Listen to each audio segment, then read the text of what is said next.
continuous education involves the processes of learning, unlearning, and relearning.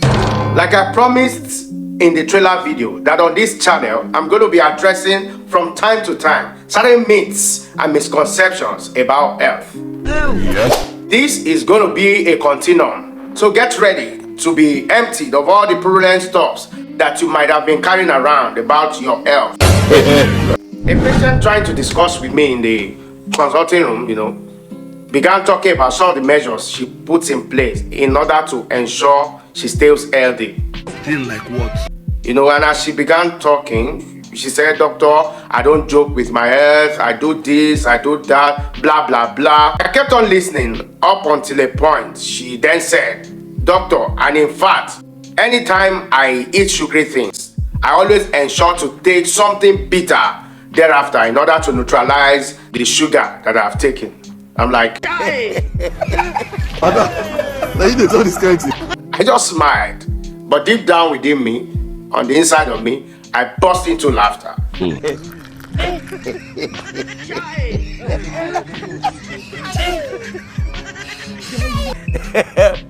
Viewers, I think we are drawing the curtains here.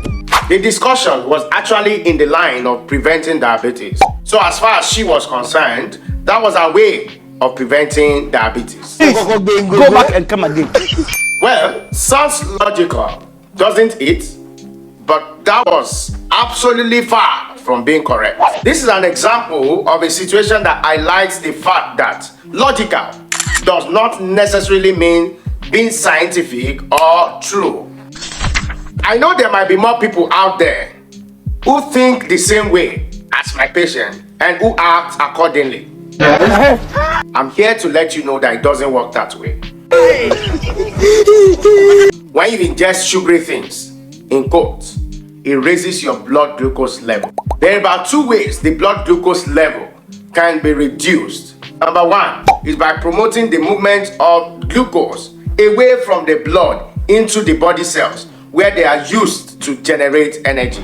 And this is achieved naturally by insulin that is produced in your body. Medically, we also achieve this by certain drugs, anti-diabetic drugs, or better put, glucose lowering agent, or insulin that we have been able to make, synthesize. Or secondly, we can expedite the excretion or the sieving out of the glucose from the blood as the blood passes through the kidney for sieving, and this passes out with the urine. And that can be achieved by taking in lots of water. That's why sometimes, even when some patients present with a very high glucose level, one of the ways we manage, and importantly, is to give lots of fluid over a short time so as to allow the kidney gets rid of that glucose. And that way we're able to bring the glucose level down significantly in addition to other treatment measures.